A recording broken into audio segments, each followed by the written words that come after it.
conference season, Wisconsin's won 3 straight titles, but you guys come off an undefeated season, and many seem to pick you guys to win the conference title this year. So, are you the hunter or the hunted? I think Ohio State's the hunted every year. You know, I just think it's the history of the program.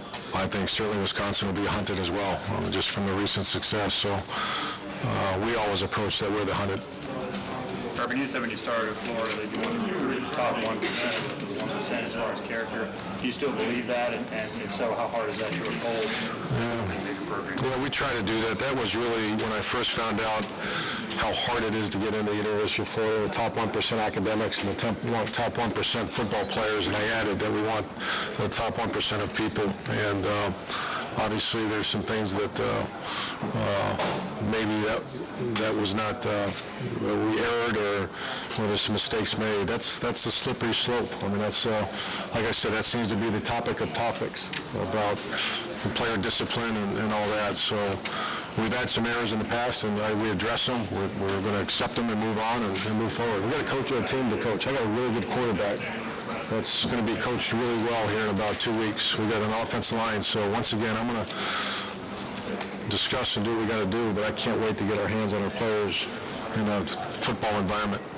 Is it frustrating to you that here we are ready for camp and you're defending yourself, talking about a lot of things off the field? And will that affect your team at all, that they're going to be faced with those kind of questions? I knew it was coming when we had those issues show up last week. Like I told you, it's been, I think, 12 months. Someone told me, so that's the first phone call we got in 12 months about something like that. And then we found out who it was, what you're dealing with. So it's part of it, you're always trying to do better, and it comes with the job. So when you got Aaron Hernandez, he was a 17-year-old kid who went through a lot with his father, obviously. What were some of the ways you tried to mentor him and give him guidance? I'm going to move on and I'm going to talk about the Buckeyes. Appreciate you doing your job, though. But Urban, you bought lunch with you and Gary? I always buy. I think he's down 7 at least, because I used to take him to breakfast every Friday.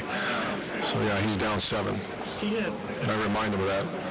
He had a health issue, maybe a second for Utah State. Did you guys compare notes? Yeah, I was very worried about him. And I love his wife and love his kids, and it was, he had an issue.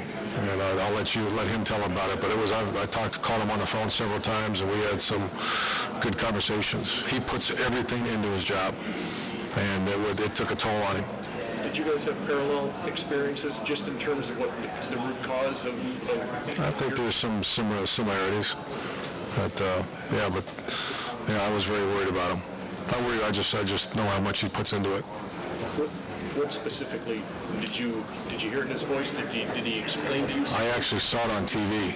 Really? And I came home one night, and I think they were on a Thursday night or something like that, and I saw him with a neck brace on, and then I called Kyle Whittingham, another great friend of mine. I said, what is going on? Because you get in your own world. I don't shut the phone off and you go coach for a year. And I called Kyle, and what's going on, and then I called Gary after the game, and so we just had great talks from that point forward. Do you think you helped him? Oh, I don't know. I'm a friend. How's your health? I'm doing good. Doing really good. All the changes that you instituted for yourself, you thought? Yeah, it's the biggest issue is just knowing that I'm not having the chest issues and all that, so I'm doing good. Where do you think your talent level is right now? Where do you want it? The speed level is something I think we've improved our speed. No, we've improved it. Now these guys haven't played yet, but they came on campus, and you don't know because I haven't had the chance to watch them yet. But I hear our players talking about them, and so I think we're going to be faster on offense. The one area for our future I'm worried about is the depth of the offensive line.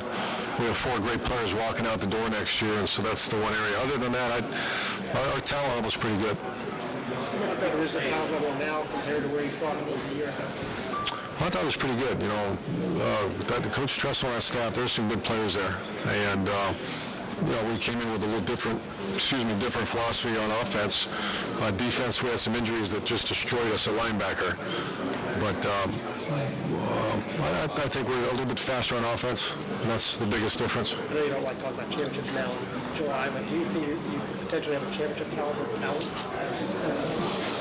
I think we could potentially be a championship level team by November. Coach, I hear a lot of talk about it's going to become Ohio State, Michigan top heavy every year now. Do you agree with that? Are you buying that at all? I think there's more balance in the league now.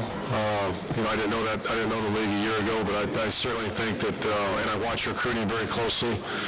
I don't think it's going to be the top two, and it used to be like the big two, little eight or something. I don't see that happening. There's so many. You got Nebraska, you got Penn State, you got all these good teams that are recruiting very well. So I'm not sure I see that happening. Have you spoken much with Bradley since his situation, and how much more jeopardy does he face with you? Well, I got to find out. I got his story, and I just have to sit back, get the facts, and wait and react. And that's the most disappointing of them all. I'm not going to dwell on that, but I do want to ask this. He's considered one of the leaders coming back. He came back, could have gone to the NFL and stuff. What kind of a prep does it put in the leadership, I guess, going into fall camp at least? I mean, who to sort of call trust the leadership mantle with? Yeah, that's an issue. That's an issue. That's why we got to get to camp and got to move forward. And that was a crushing blow when I got that phone call. Urban, do you think there are guys on this team who sort of have to step maybe outside of who they really are to grab that leadership role to say, maybe this isn't my natural personality, but I've got to change? Or is it just somebody will step up naturally? That's why we've spent so much time in the past. We've always done some leadership work, never to the extent we're doing it now. I noticed very average leadership in January. Our off-season program is very hard. In hard situations is when you see leadership. You don't see it when you're 12-0. You don't have to. But I saw a lack of void of leadership, and that's when we started our process and started our program, and even have an outside firm come in and helping us systematically approach leadership. A lot of it is someone that's a very uncomfortable situation to be put in as an 18, 19-year-old, to be in a position of leadership where people look up to you. Everything you're doing, people are counting on you. And it's very difficult. That's why we have such value in it. We work so hard at it. So guys are going to have to answer your question, but yet they're going to have to step out of their comfort zone. And the good thing is, the one perfect example is Braxton Miller. And he's been phenomenal. From everything I'm hearing from the other players, he's been phenomenal.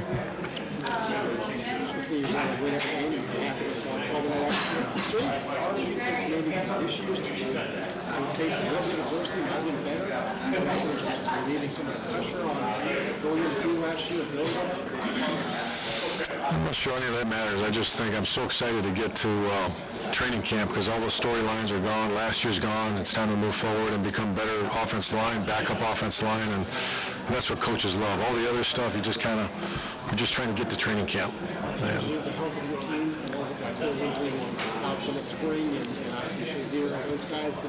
Shazier's good to go. Corey Lindsey's about 85%. He had a screw put in his foot. He's out of the boot now. He's running. He's doing everything, so he'll be full speed eventually. Maybe not the beginning of training camp. Who's the other one? Underwood is still the ACL guy. He was really coming on too, and he'll be very limited and probably won't go through training camp.